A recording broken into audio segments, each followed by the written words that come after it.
Hey everyone, welcome back to my channel. My name is Arshia, and in this video we're going to do the second episode of the music theory series that I'm doing. In this video we're going to talk about intervals. It's very important to learn intervals because in order to understand how chords work, you need to understand how intervals work. So what exactly are intervals? Well, simply put, intervals are the spaces between notes. They provide the foundation of chords, melodies, harmonies. So I'm going to show you each interval on this piano. It'll basically just show whatever I'm playing. The first interval that's the easiest is the unison. Unison is when you call two notes at the same time, exactly same pitch, same octave. So it would be playing the middle C, and another middle C. Obviously, I can't do that on a piano, but you could do that on a guitar. But on a piano, I could only play the C once at a time. So imagine if I'm playing two of the same note at the same time. That would be unison. The next interval would be the minor second. So why do we call it a second? How we count the intervals is, so for example, if I'm starting from a C, and if I want to know what the interval for the next note, which is D, so I want to know what's the interval between these two. So how we do that is we start from counting 1 and then we go up. So right here we're starting from C, so we say C, D, so 1, 2. So now we know that D is the second interval for C. But what if I play a D flat? So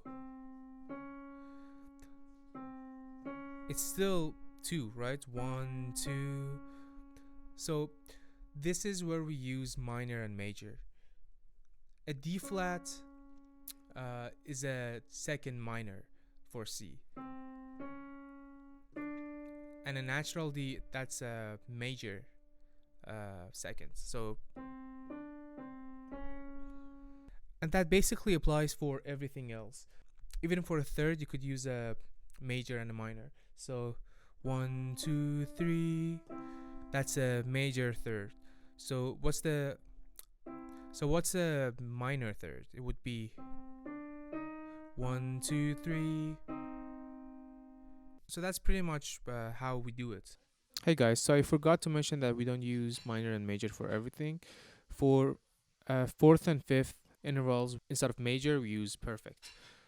If you count from C and go up to F natural, that would be a perfect fourth.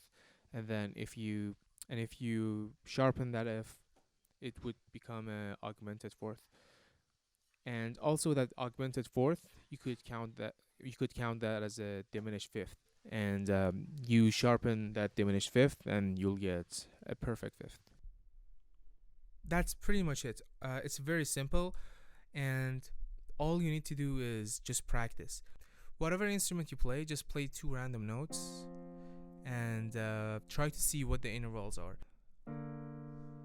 D and A sharp. So 1, 2, 3, 4, 5, 6.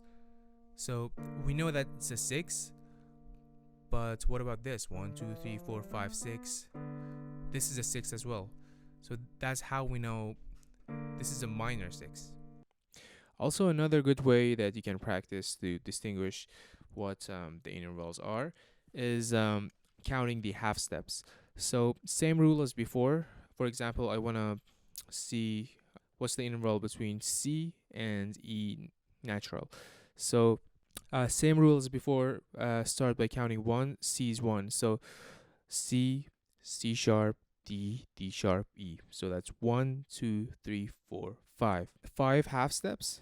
That's a major third.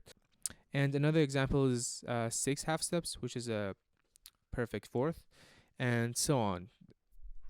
And after you practice for a while, it'll become naturally for you. You don't need to think about it. You just need to hear or see 2 notes, and you'll automatically know what each interval for that note is. And at that level, when you on demand, you can just know what the intervals is for any note, you'll be ready to make chords and play chords. And it's not gonna take long.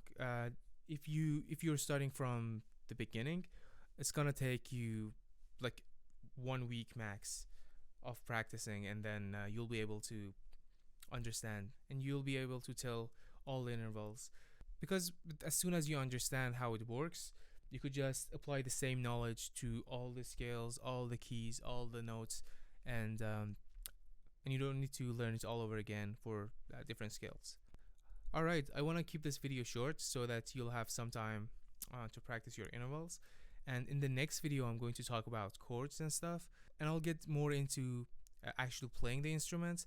So that way it would be less theory and more application for the theory. I'll show you how each chord sounds, how you can actually make songs with them.